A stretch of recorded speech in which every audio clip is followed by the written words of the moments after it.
जेव्हा कोणतीही निवडणूक होते तेव्हा ती साधारणपणे सत्ताधारी आणि विरोधकांमध्ये होते ना।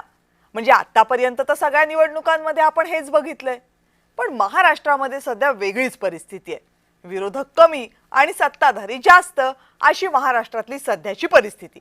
त्यामुळे कुठलीही निवडणूक येऊ दे, आधी सत्ताधाऱ्यांमध्ये चढाओढ सुरू होते, विरोधक या चित्रातना जणू बाजूलाच असतात। विधान परिषदेच्या 17 जागांची निवडणूक घोषित झाले, इथेही तीच परिस्थिती आहे। या 17 जागा स्थानिक स्वराज्य संस्थांचे, म्हणजे स्थानिक स्वराज्य संस्थांचे सदस्य विधान परिषदेचे हे 17 आमदार निवडून देतील।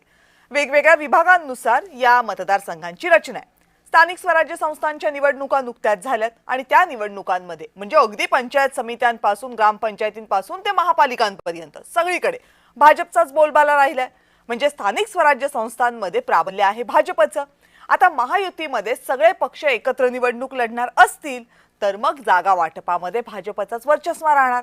त्यामुळे भाजप या 17 पैकी 12 जागांवर दावा करते। शिवसेनेला 4 आणि राष्ट्रवादी काँग्रेसला 1 जागा सोडायची असं ठरतंय। आता शिवसेनेला किमान 6 जागांची अपेक्षा होती, राष्ट्रवादीला सुद्धा एका जागेवर थांबायचंच नव्हतं, पण भाजप काही मागे हटायला तयार नाहीये। त्यामुळे आता नेत्यांच्या दिल्ली वाऱ्या सुरू झाल्यात। आधीच्या विधान परिषदेच्या निवडणुकीमध्ये एकनाथ शिंदे यांनी बच्चू कडूंना संधी दिली आणि त्यांचा पक्ष आपल्या पक्षामध्ये विलीन करून घेतला। आता या निवडणुकीमध्ये एकनाथ शिंदे हितेंद्र ठाकूर यांच्या बहुजन विकास आघाडीला आपल्या पंखाखाली घेतील अशा हालचाली सुरू आहेत। त्यामुळे या निवडणुकांच्या निमित्तानं एकनाथ शिंदे पक्षवाढीचे जोरदार प्रयत्न करतात हेही स्पष्ट आहे। दुसरीकडे सगळ्या नेत्यांना आपापल्या पोरांची सोय लावून द्यायची आहे, त्यामुळे जिल्ह्यात स्पर्धा। तटकरेंना आपल्या मुलाला परत परिषदेवर पाठवायचंय, तिथूनच शिवसेनेच्या भरत गोगावलेंना आपल्या मुलाला पाठवायचंय, तिकडे जळगावमध्ये गुलाबराव पाटलांना आपल्या मुलाला पाठवायचंय, अर्जुन खोतकर सुद्धा आपल्या मुलासाठी आग्रही असल्याची चर्चा आहे। त्यामुळे आधी जागा आपल्या पक्षाला सुटायला हवी आणि तशी ती सुटली तर तिकीट आपल्याला मिळायला हवं, अशी महायुतीच्या नेत्यांची सध्या दुहेरी कसरत सुरू आहे। याबद्दलच आज बोलूयात, पण त्या अगोदर पाहूयात स्पेशल रिपोर्ट।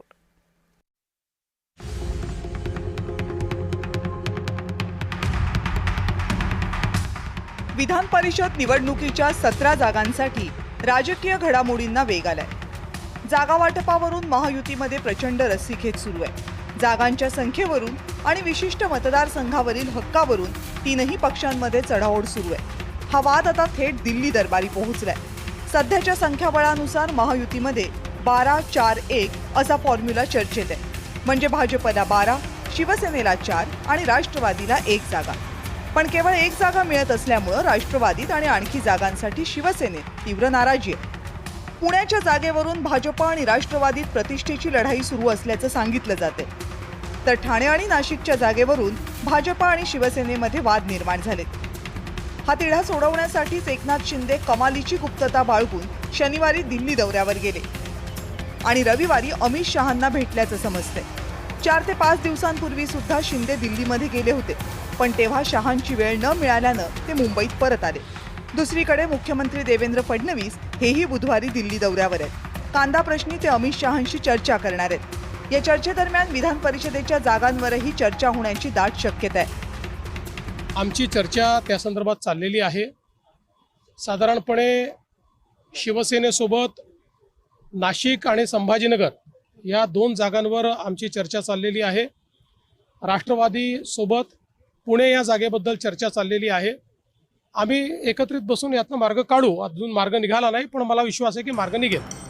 महायुतीचं सरकार स्थापन झाल्यापासून फडणवीस आणि शिंदेंमधल्या मतभेदांच्या बातम्या वरचेवर येतच असतात।